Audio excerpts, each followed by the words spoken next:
Is there nothing better than coming home at the end of the day, reaching into the fridge, and pulling out a nice cold beer?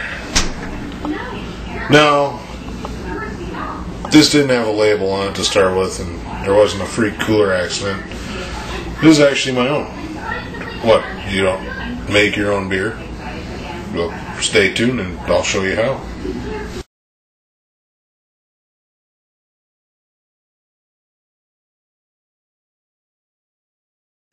Welcome to Deep in the Sauce, brought to you by Big Butz Barbecue Sauce, Yeah, What's in the Woods, and me, your host, Tom Porter. Today is Brewing Day. That's right, we're going to brew up a batch of beer. Now, there are several different ways you can go about making beer. Some are really simple and some are really complex and involve a lot of equipment. Now, you can buy beer kits where they just have cans of stuff that you just boil up and then put some yeast in and let it sit for a while. It ferments and you have beer.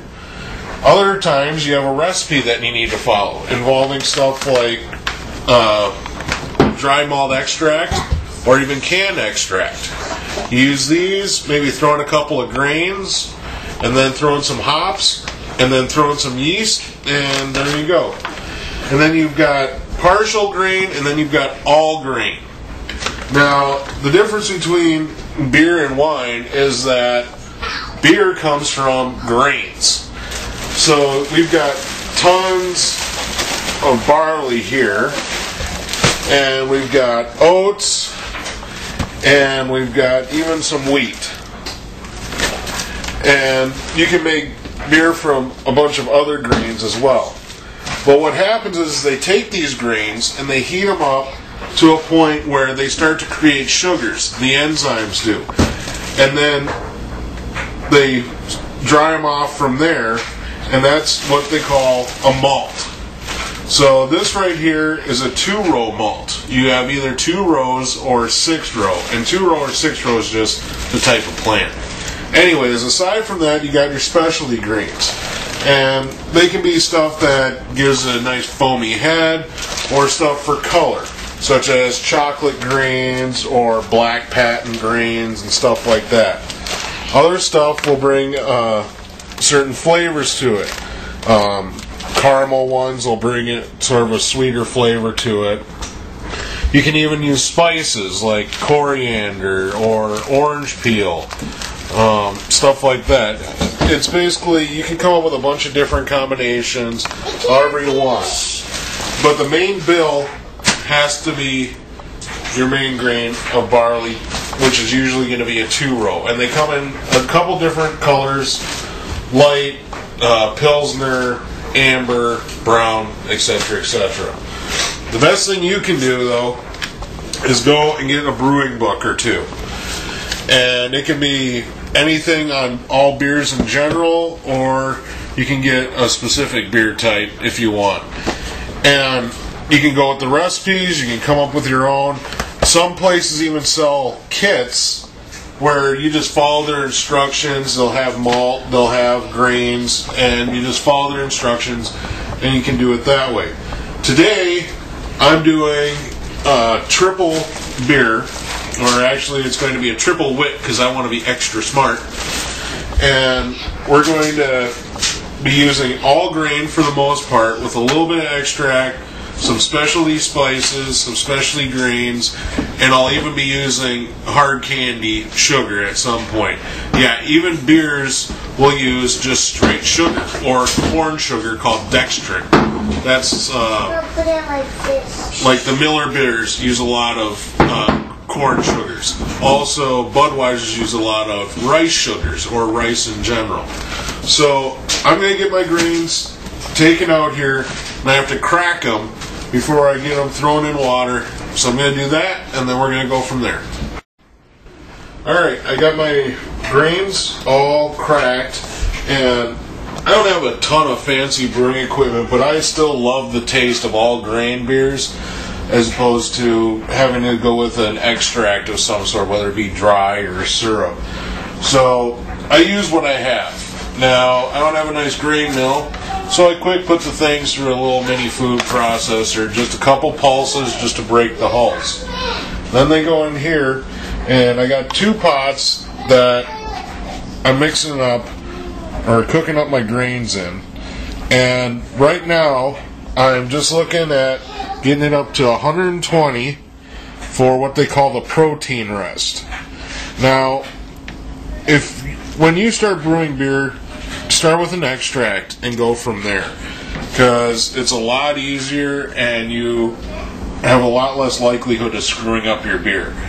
This is very temperature controlled, very sensitive. I need to hit at 120 and keep it there for 10 to 30 minutes, somewhere in there.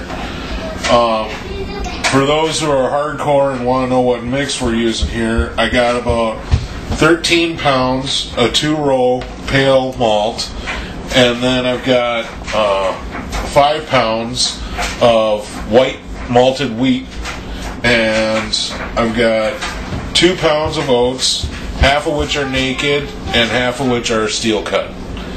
And that's what we're starting with for our primary base here. So I'm just going to bring these up to 120, let them sit, and then we'll go from there. Now that we've gone through our protein rest, it's time to bring the heat up, because now is when we're actually going to start pulling the sugars out of the grains, because the sugars are what the yeast eats to create alcohol. Now, it goes from about 140 to 149 for fermentable sugars, or the sugars that the yeast eat. And it goes from 149 to about 159 for the sugars that give beer the sweetness or the full body flavor of it.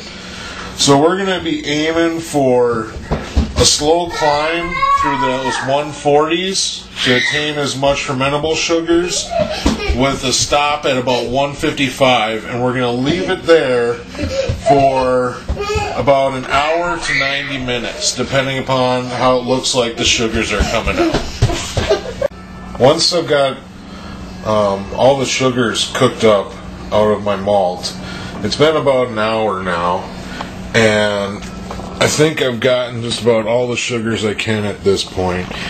There are ways to test to see how much sugar you've gotten out of it. You can use iodine, or they make special strips that you can do it. I just usually go by the look and the feel, because it gets really sticky if you get it on your fingers.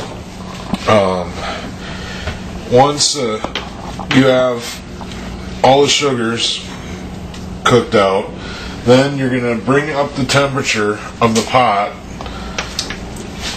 to about 160 to 170, somewhere in there. And what that does is it breaks those sugars from free of the grain, so that way you can sparge them out easier.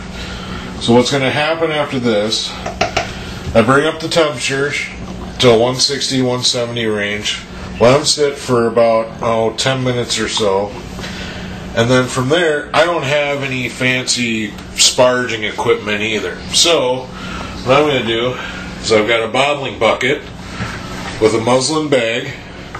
I'm going to take my grains, dump them in there. I got all my grains transferred over to my one bucket with the muslin cloth lining, and I've got a couple of pots of boiling water, or water that's at 160 set up, and I actually want it to be at about 170, but I'm going to start dumping it in now.